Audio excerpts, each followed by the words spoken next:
oggi qui in Consiglio Comunale perché è passato un po' di tempo dall'ultima volta che ne ho sentito parlare da parte della politica e delle istituzioni, e alla luce del 50° anniversario della tragica alluvione del 66, la Regione ha fatto un piano delle opere, investendo anche consistenti somme economiche per non solo interventi strutturali, ma anche per le manutenzioni, per le manutenzioni e una serie di altre opere minori nel territorio. Grazie. Veneto, nel territorio veneto. A quanto mi risulta,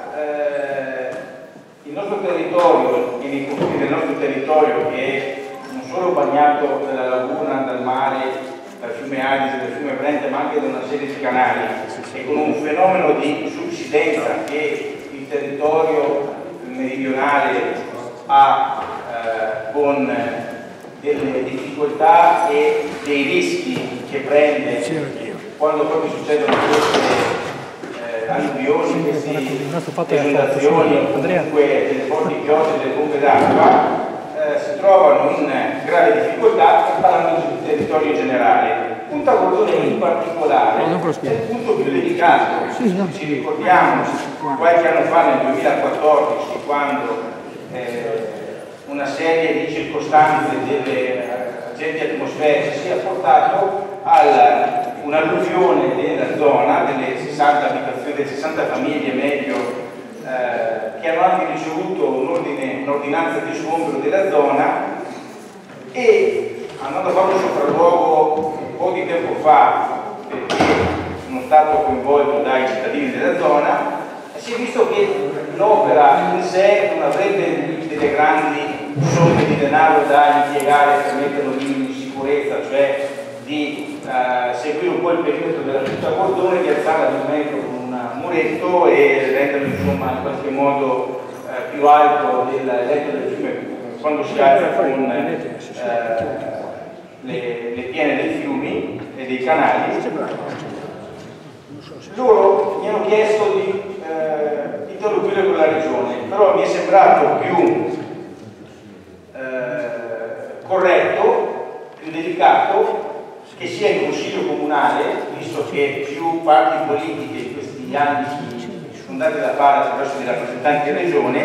e che sia il sindaco, l'assessore, il presidente del Consiglio, insomma una figura istituzionale dell'amministrazione comunale, che non ha colore politico la disgrazia quando succede. E credo anche che se uno lo dovesse fare solo per il voto, per il consenso, perderebbe un po' il senso anche il lavoro che c'è da fare per portare un certo risultato sull'argomento. Visto quanto premesso, l'ordine del giorno impegna l'amministrazione comunale di intervenire presso la giunta regionale, parlare con l'assessore, gli uffici e i dirigenti, al fine di collaborare in una sorta di progettazione o co-progettazione, magari domandando anche quali e quanti finanziamenti potrebbero esserci per finanziare dei progetti o delle opere, visto che c'è questo piano opere, quindi da in qualche modo modificarlo, integrarlo, e dare una speranza a quei pochi, se vogliamo, rispetto agli abitanti della regione, ma tanti, se vogliamo, per quanto riguarda l'area, abitanti che periodicamente e costantemente si trovano in condizioni di gravi difficoltà quando l'acqua insomma entra in casa, nei garage, negli scantinati. È una brutta cosa, ti senti violato nella tua proprietà e i livelli che hai all'interno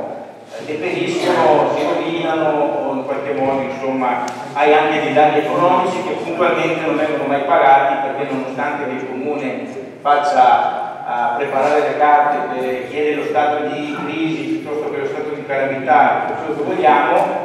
vedi l'agricoltura, vedi altre zone che sono state colpite, dalle geni aspettano questi soldi che non arrivano. Io vi ho detto tutto, caro Consiglio Comunale, se ritenete sia una cosa importante e giusta ed è stata anche presentata in maniera asettica rispetto alla parte politica piuttosto che